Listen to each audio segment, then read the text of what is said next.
She's going to get started. Good morning. Good morning. We're glad you're here. Thanks for having us again. Welcome. Thank you, kindergartners. It's time to be back. Mrs. Hanson used my name. My name is Mrs. Sar. Rhymes with star.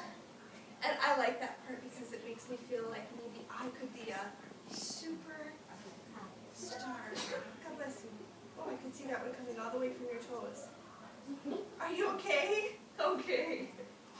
Today and tomorrow, we're going to be back again for writing tomorrow as well. But today and tomorrow, we're going to be starting to talk about some tools for writing. Tools for writing? That seems kind of strange. When I think about tools, I think about people who build houses or make furniture, and I think about things like saws and hammers and screwdrivers. Those in my head are tools. But do you know, lots of people use different kinds of tools. I brought two tools that are two of my favorites. They don't have anything to do with writing though, because these are tools for things that I like to do at home after all the snow has melted and the grass is starting to turn green. I'm going to show you one and I want you to think. Who would use this kind of a tool? Don't say it, just think. Just think in your head. Who would use a tool like that? Some of you that are closer might even see there's some dirt on there. I have one more tool, hands down, because you're thinking in your head. Another tool. Oh, it looks like a partner. Look it. Thinking. Look it. Josh, can you see that? There's more dirt. Thinking. I wonder who would use tools like this. Tell your partner, who do you think would use tools?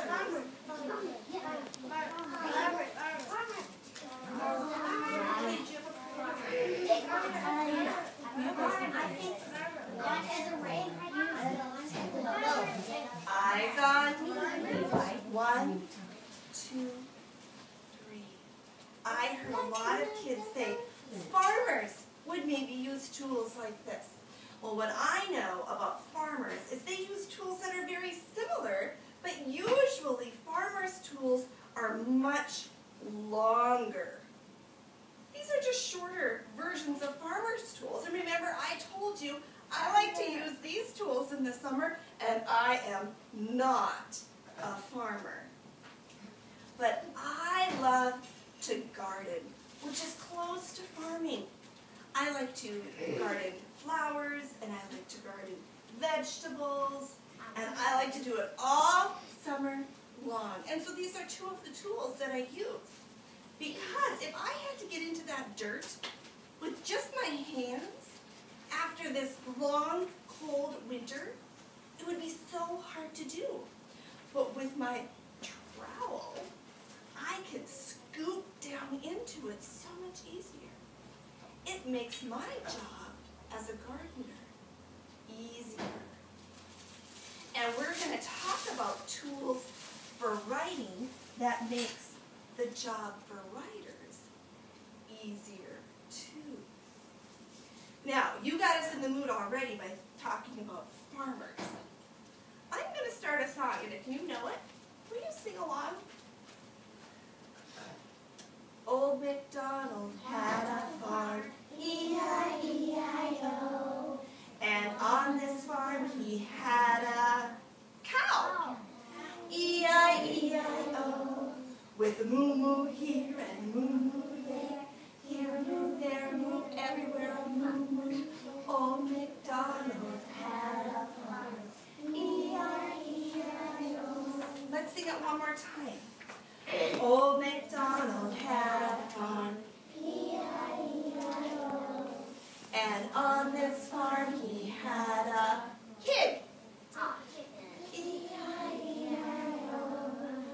is an oink oink here and oink oink there. Here oink, there oink, everywhere a oink. Old MacDonald had a farm. E-I-E-I-O. Very good. I thought you might know that song. E-I-E-I-O.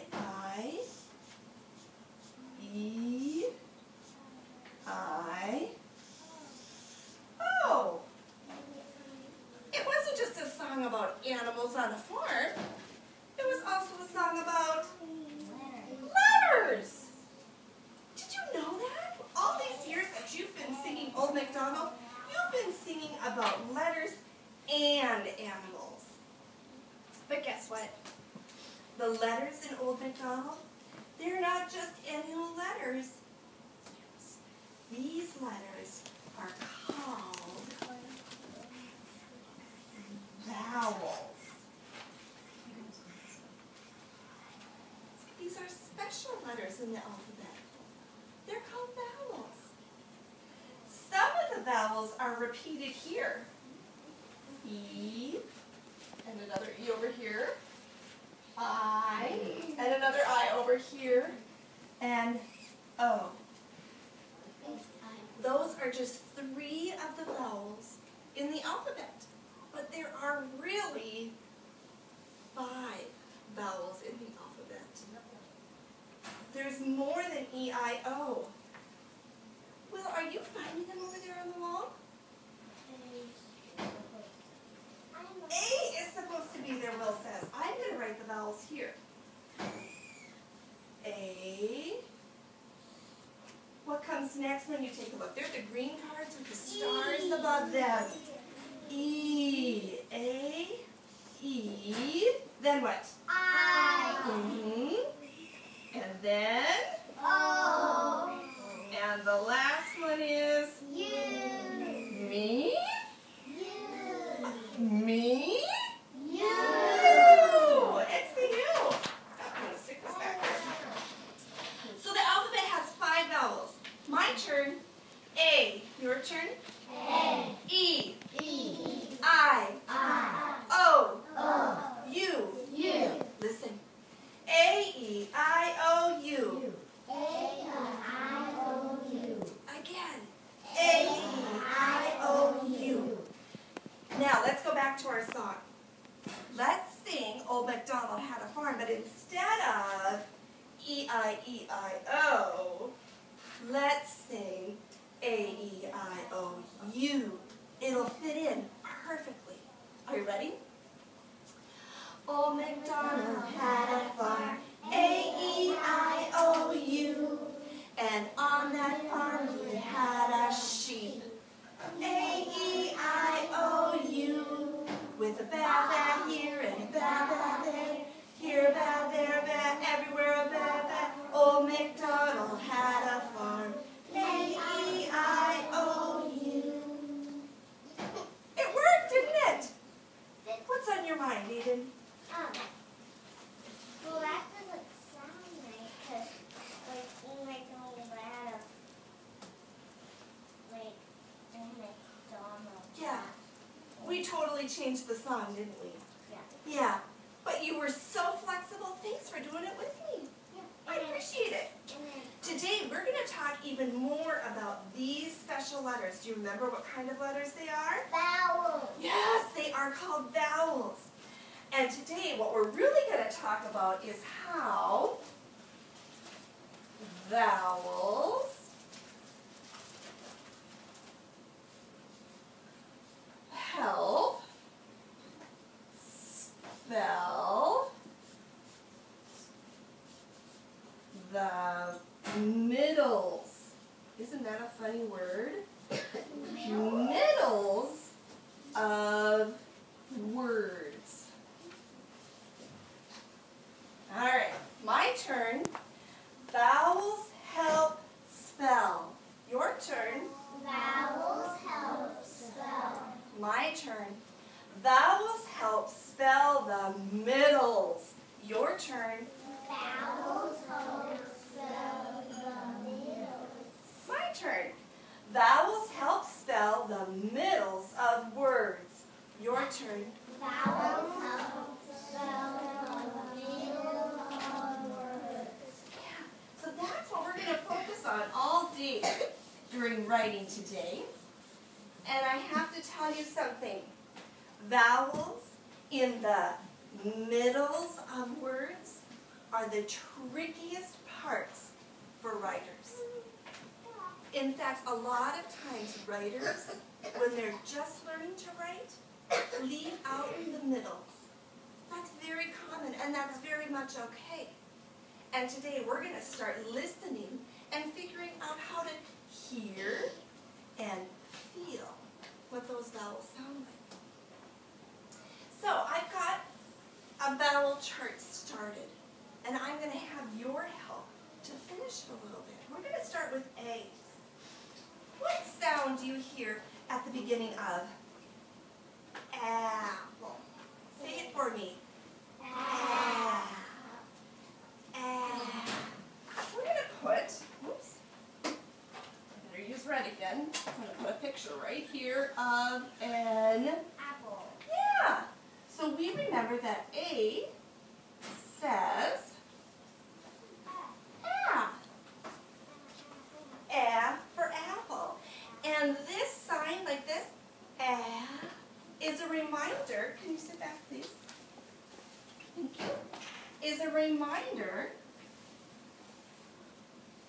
that A says, what does A say? That's right. Okay, now, on to the trickiest picture of all. Are you ready? I didn't go to school to be an artist.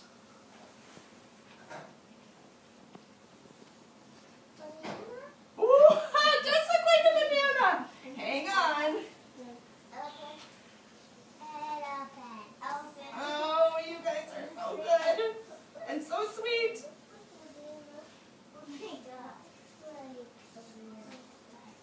He's kind of a goofy elephant, but you can see it's an elephant, right? Yeah. Because elephant starts, ready, listen? Elephant starts with eh. That's right. And here's my 4 fingers going eh.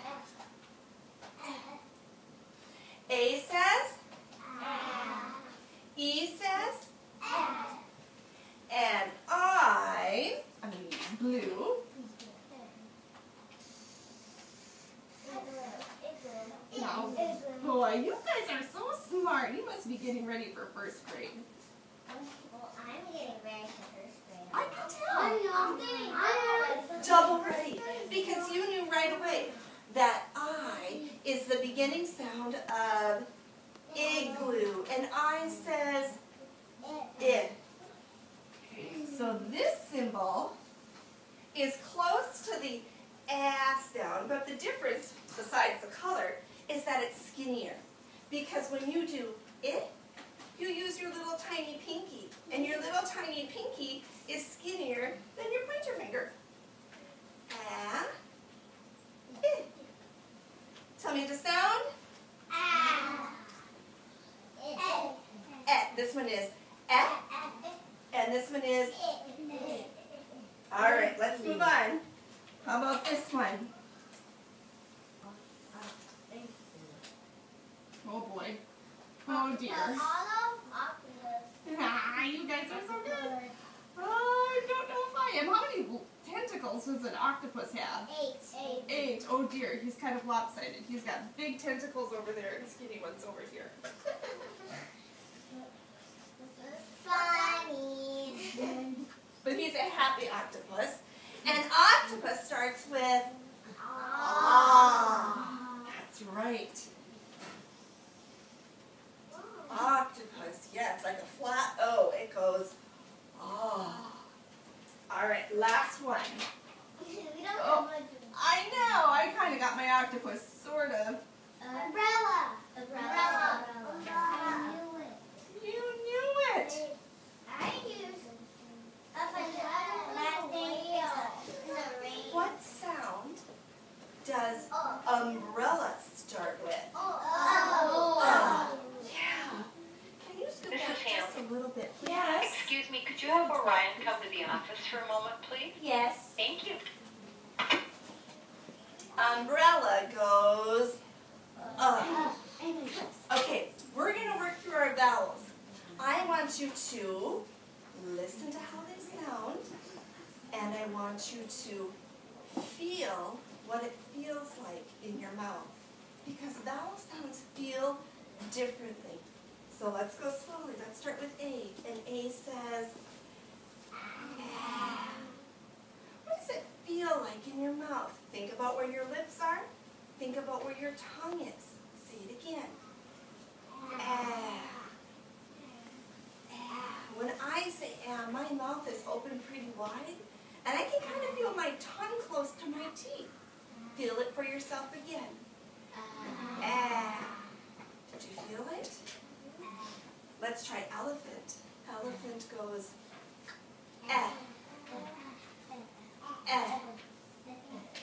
Think about how it feels. Where is your tongue when you say eh? My tongue is right behind my lower teeth. Eh.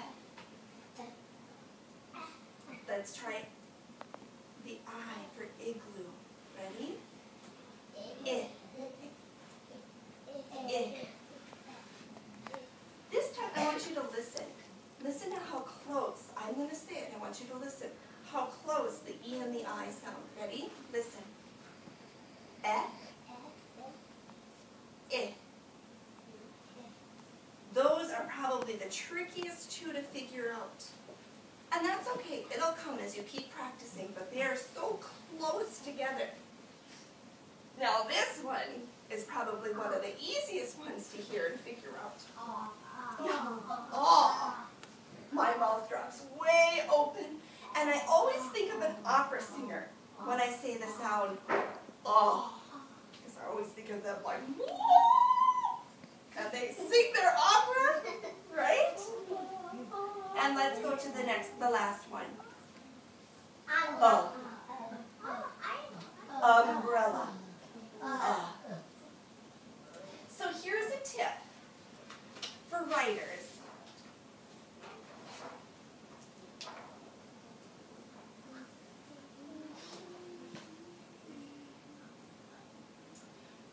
Let's see, writers,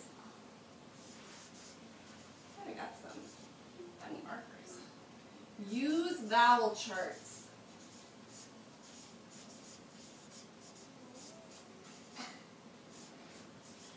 To help. Now remember, I said that vowels in the middles, that's what we're talking about, vowels help spell the middles of words, but remember I also said vowels in the middles are the trickiest parts of words to spell. This is another word. Here we go. Perfect. So sometimes you need to use a tool, like a vowel chart, to help you. So this is something that's going to stay put as you start working on your writing so that you can reference it to see if it can help you figure out which vowel belongs in your word. All right, now we're going to move on to the next part. Are you ready? Yep. You are hanging in there so well. As I was getting ready for coming today, I started looking at my daughter's kindergarten writing. Oops, sorry. What I will tell you is that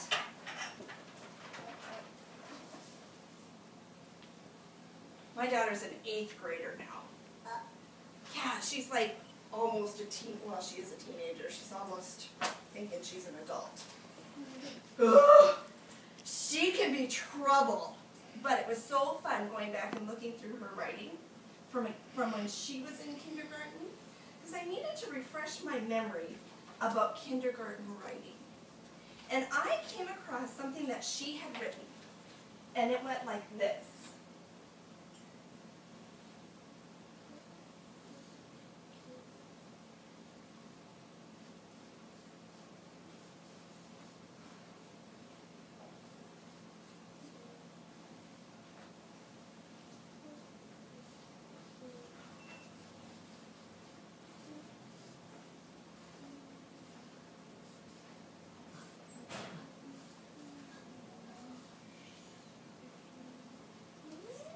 this great sentence with spaces in between her words.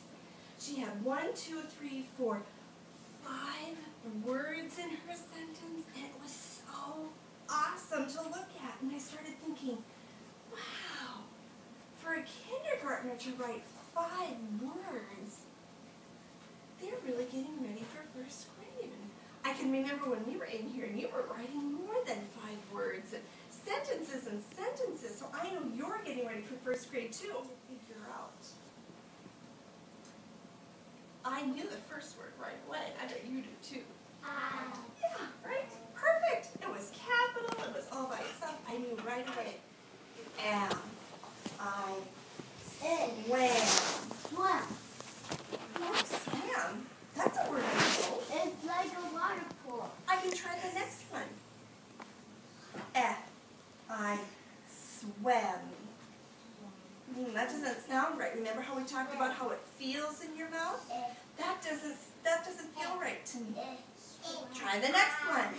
I swim. Let me try that one again. I swim. That feels good in my mouth. That feels right. And it sounds right too. Let's try this one. I swam. No, that feels weird. Let's try this one. I swum. Oh, I don't know. I felt good with swam and swim. And I'm going to use Avery's good thinking, and I'm going to change this to swim. I swim. Writers use tools, and they think about how it sounds and feels in their mouth. So I continue reading. I swim. This actually says woof. And when I look, do I see a vowel in this word? No. Something's missing. What do good writers do? They use their tools to help and think about how it sounds and feels. So let's try it, starting at the top. Waff. That doesn't sound or feel right to me. I'm going to try this one. Waff. Well, it feels kind of close. But something's not right. Let me try the next one. With. Caitlin, what are you thinking? I saw a light bulb go on in your eyes. Did it sound right? Did it feel right in your mouth? We might be onto it, huh? Let's try the other two just to make sure. Waff. That's Martian talk. How about this one? Waff. More Martian talk. Yeah, I think we're right. This is another I. So I add it.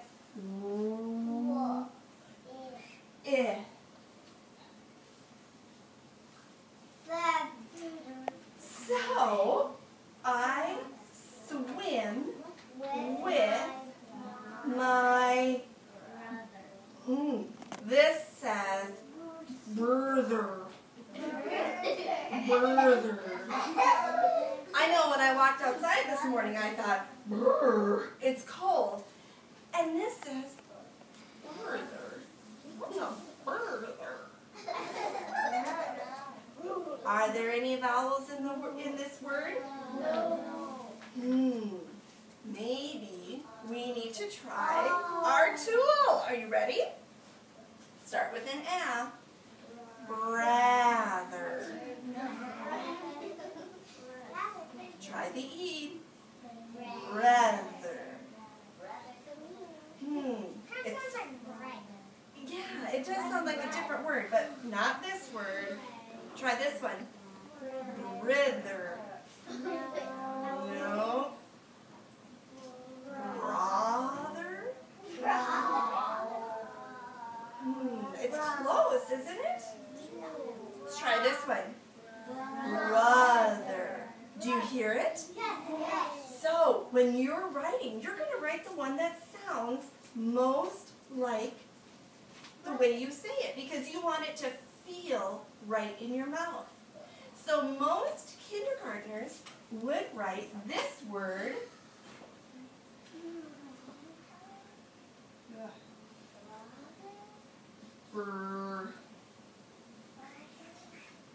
of. Most kindergartners would write it like that because that is exactly how it sounds. Look.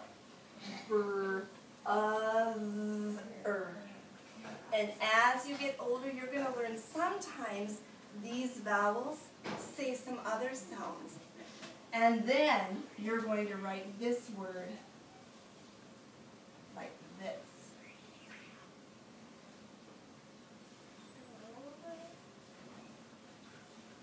And even though it looks like brother, it's pronounced and spelled this way to pronounce brother.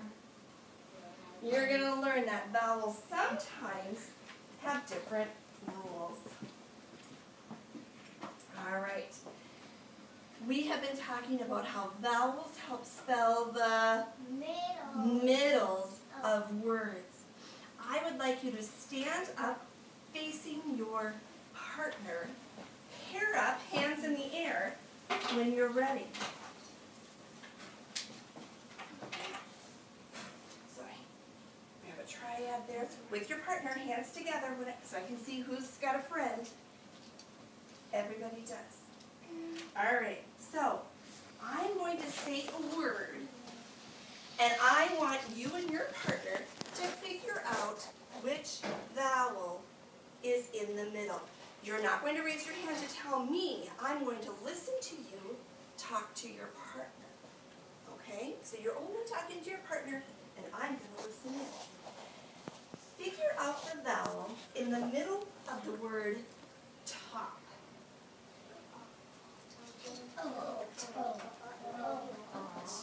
Talk with your partner. Say it softly. The sound in the middle of top is, listen, the sound in the middle of top is ah. And ah is made by the letter O. Talk to your partner and figure out the sounds in the middle of, remember my question is the sound, not the letter, the sound in the middle of sit.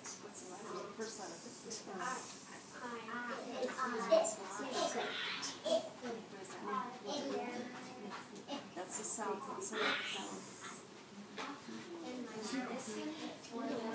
Listen to the sound in the middle of, I'm going to show you something because I think this is something that kindergarten sometimes does. Eyes on me. 1, 2, 3. I know kindergarten sometimes does this. It. Where's the middle? It. Where's the middle? Point. Yes, what's your name, honey? Orion. You're right on. The middle is right here near your elbow. The sound you make in the middle will be at your elbow. That's the sound we're listening for.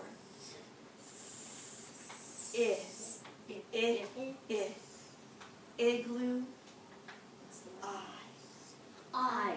Here's your next one. So use your arm if that helps you to find where the middle of your word is. Next word. Ham. With your partner. With your partner.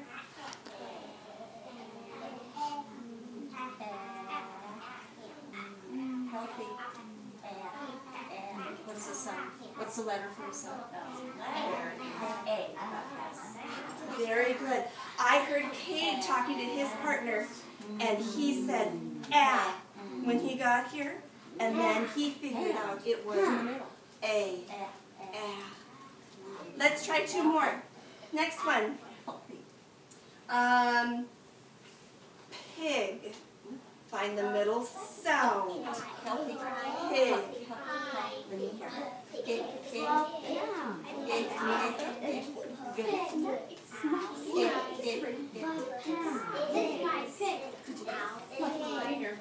Pig, what's the middle sound? Pig, pig, pig. And then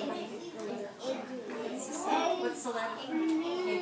All right, pig goes it. And it is made by the letter I. Here's your last one. Pet. That's your partner.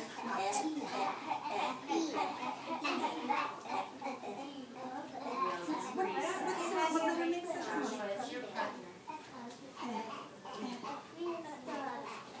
Use your vowel chart. What letter goes?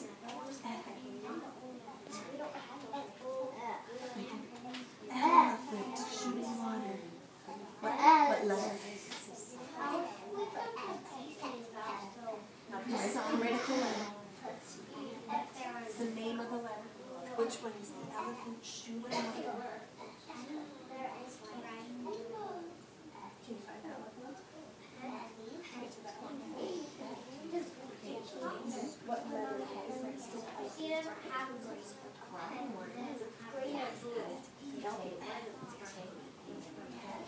Oh, Brianna worked so hard. She was using her tool, the vowel chart, to figure out that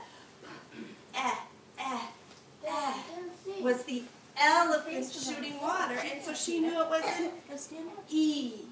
Have a seat at your spot, please.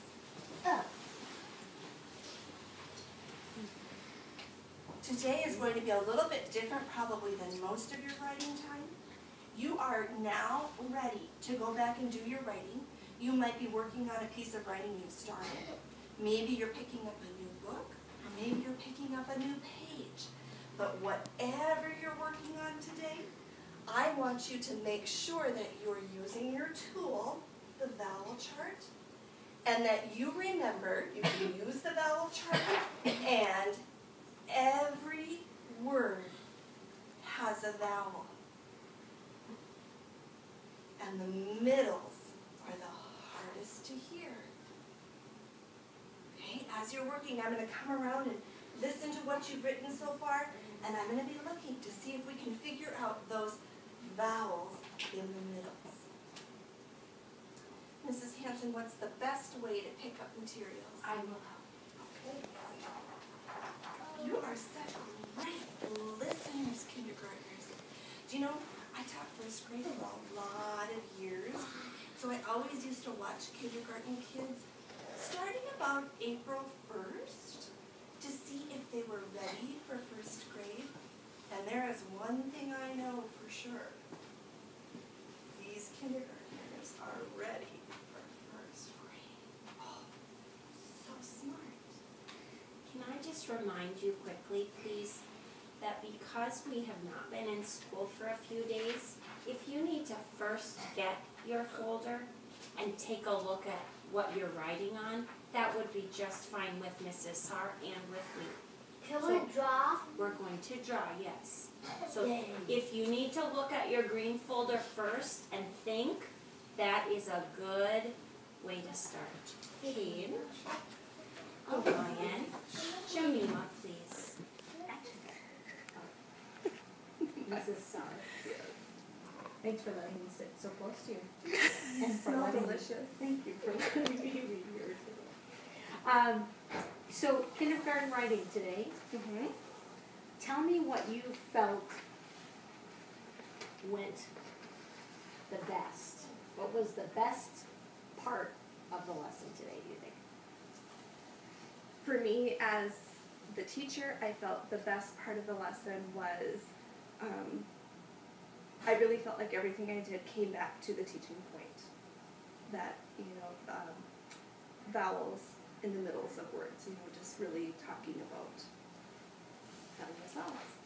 Mm-hmm. So you felt the visual, having kids repeat, Mm-hmm. the objective.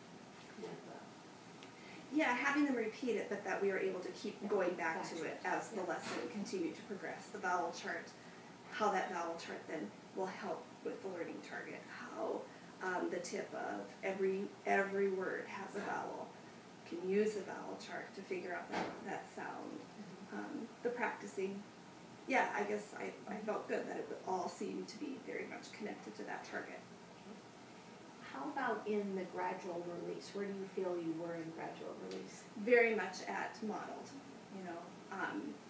giving them some opportunity, having the opportunity to listen in at the end, but not having them really share out at all. So I was very much trying to do all of the thinking out loud. I think that you modeled that well. The thinking, connecting Bailey's writing and picking out some of that. They enjoyed it, and they had fun with it, but they were able to make that connection back to, and how you had those strategically placed to go back and forth. Let's take a look at our vowels. Now let's see which one fits. I was curious how you were going to handle brother. And so tell me about that, a little bit more about your thinking.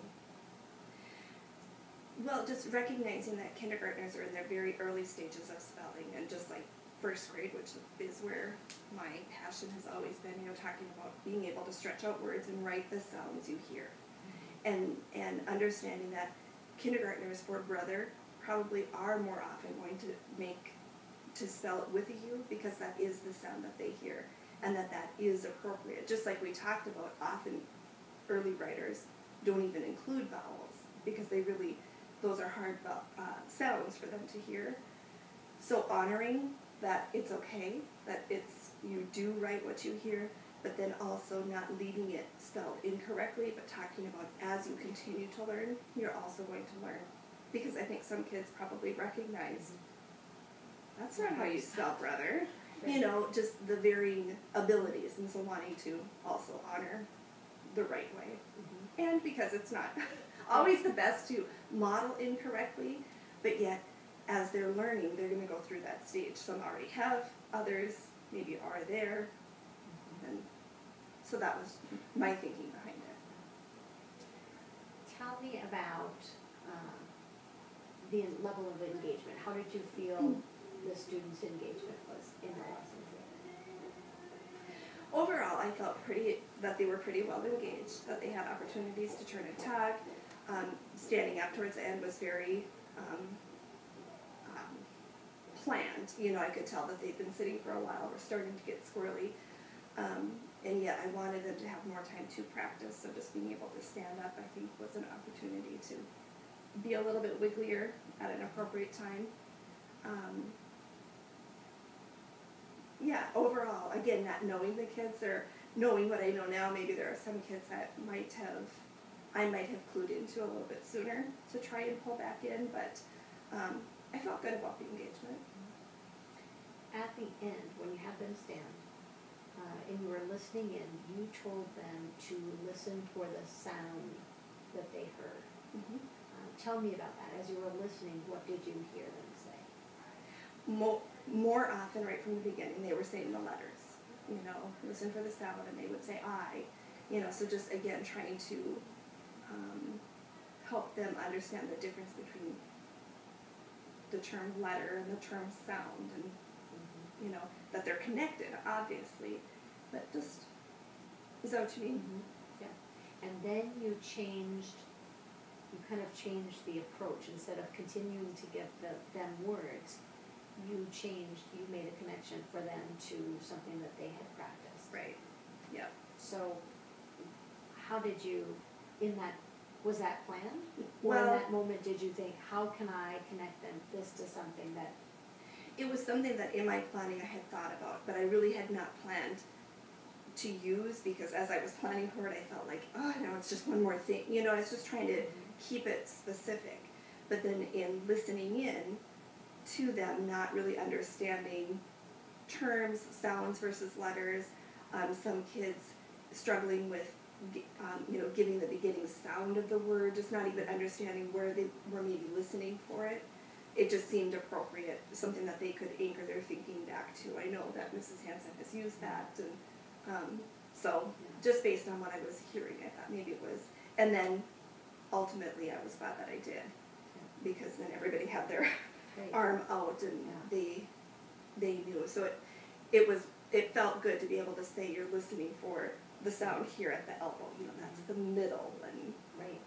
I thought that was great. I mean, I was curious to know if you had planned that, or if it just was as you were listening into the kids. Yeah. I mean, that's kind of the idea, to see, are they getting it? If they're not, what do I need to do to pull them back in? Mhm. And I thought that was very appropriate. That's what they do. They sound when they're doing their Ames assessments, or they're doing their things in the classroom, and I thought it was very appropriate. I thought that when you pulled them back, that helped more of them with that sound instead of the letter. There was still some I Right, saying the letter. right, I yeah. think that with continued practice, that's something that they will get.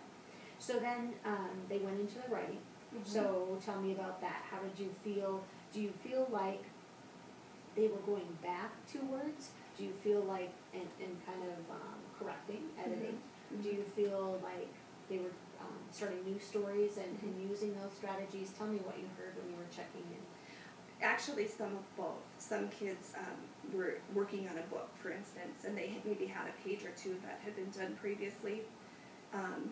And so then they would read, and we talk about looking for the vowel. And the little guy back here in the corner actually told me that he had reread. He said trucks. He was writing about monster trucks, and he had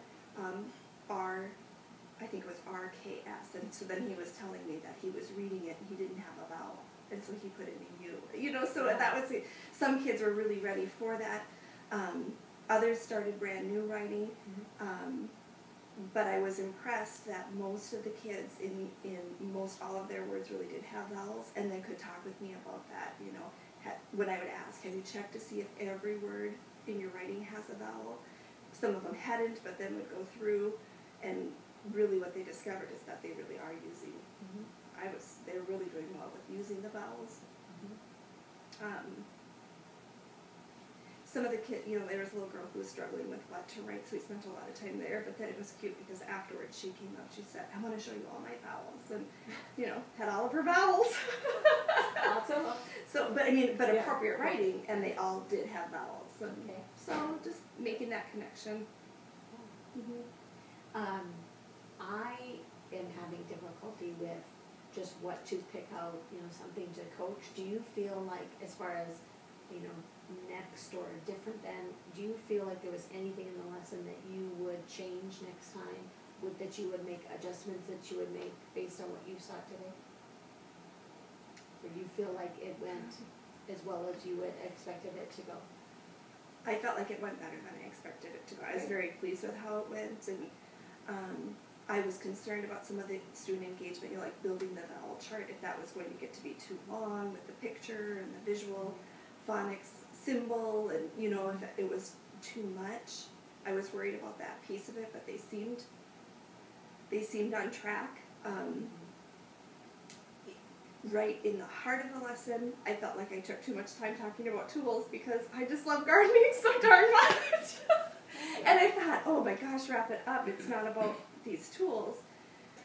And yet, as I've been just kind of reflecting on it, I felt like there again, just being able to really reference that the vowel chart is a tool. And that's what we want them to do. We want them to come back to those anchor charts, because I think often I have seen that we've created them and they do just become part of the room. But if we keep going back to them, we keep taking them over, just like you did to Brianna. You know, show me where you hear the, you know, F, and she was able to point, and, you know, that will hopefully then connect her to that, you know, this is my tool. Right, This is where I need to get back to. But I just always worry, and that, you know, that I've got too much, that I'm trying to do too much. You know, like, there's so many things that you can pull in and use, and so that, I mean, that was my fear going into it, is, oh my gosh, maybe I'm trying to do too much in this one lesson. Like I said, ultimately, I feel like it went well, and it went better than I anticipated, but that for me is always the point that I'm trying to find the right amount, and not because I think it's, oh, that's a good idea, I should do that, and keep adding in. So where do you go next? So tomorrow, Michelle's teaching, but if you were going to continue, what would you do next? What's your next step? I think I really would bring it back to the student writing, what they're doing, and having some opportunity for them to even talk through what they wrote, and working through, even having that conversation with a friend. You know, they had that conversation with me and with others who were checking in about what vowel or how did they figure that out, and did they try each one. But to be able to explain to a friend some of those pieces, to just kind of talk about their process, I think helps for them to clarify, and then for them to hear others. I think that's probably where I would go next. I know that, Mrs. Hanson, you use, you do bell work every morning. What do you think about the opportunity to kind of lift some sentences, not identifying whose they are, and kind of getting kids to talk about them, maybe with shoulder partners, which of these words are missing vowels, or, just some extra practice? I don't know. What do you think they do with that? It would be fun to see, because they love to see their work on the screen, but then to take a step back and say, it doesn't matter whose work this is, because we're vowel detectives today. And that would be a really good way to show ownership, but yet learn and grow from it. And maybe the other thing with this age, they're okay with you saying, hey, can we make your writing better? They really are kind of transparent, like, hey, I can put my work up there. Yeah. So maybe somebody would be willing to, Yeah. because they just love the pen, or they love to be up there, be the teacher, Right. even if their work is the one on display. Yeah. It's a good idea, very good. I want to go back to the brother conversation, because one of the things that Lucy had written in the lesson, and I mentioned it only once, and I wasn't really thinking about this when I did the brother piece, but she really says any vowel in a child's writing makes the writing easier to read. And that was an interesting statement, because right away I thought, really? But when you, and you could even hear without the vowel, when you just say the sounds, all the kids knew, what that word was supposed to be, or, could be. But I think more than anything, just that it's okay for it to not be right, to have that you, or, to make that writing better, but that as long as you're writing a vowel where there's kind of a tricky sound, it is making the writing better and easier for the reader to read. And that was really what I challenged myself to do, is to really sit down and be able to read what the child had written before they told me anything about it, so that I could talk about, because you have vowels, I can read your writing. And really for most of them, except for a couple of the girls, I was able to, but again, they all have those vowels, and so it's true. The word that most often, or has been appearing quite a bit, is went. And they'll either say what et, and it looks wet, or what it, and if they get all four sounds, it's very rare that it's the E in there instead of the I. But a vowel definitely keys you in. Yeah. And I'm wondering if tomorrow, if I can use I'm trying to think how that would work, to use brother in making that connection to my word chart. I maybe spelled brother with a U at first, but it just didn't seem right. But I spelled it, and that's what I wrote, and that's how I wrote it. But then I could use my word chart to check and see, oh, it's not a U, it's an O. I'm gonna have to think of if I can fit in, or if that would work or not. I really, really appreciated how you went back to brother and took it a step farther, and just like you commented in the video, those who were ready will get it, and those who were at a umbrella, they got it. And it validated both sides of that coin, Yeah. who was ready for it. Right. Because you don't necessarily want to model it incorrectly, because then there is always going to be someone that tilts their head and goes, why is she doing that? Now I'm going to start writing it random. So thank And, you. yeah. Thank you for thinking of that. And as you get older, there are more spelling patterns and rules that you'll, I think that's, we don't need to worry about that today. But just what can I put in there, so. And then can I ask about Bailey's writing? That was really fun, I bet, for you It was. to go back Yeah, and it see all was. that. I was curious right away, did she really have the TH thumb? She did in width, but I mean, I really thought she probably pulled it off of a word wall or something the way she had written it, and then she actually had brother with a V. And I thought when I looked at it, there was no sense in saying, Bailey didn't really write it this way, because that wasn't the point of Right. this story at all. Right. And so I really appreciated just giving yourself the chance to just say, this is what Bailey wrote. Yeah. And when you say that, I have to say to you, for the two of you, I felt probably the most comfortable with this lesson, probably because it's more along the lines of what I taught for 13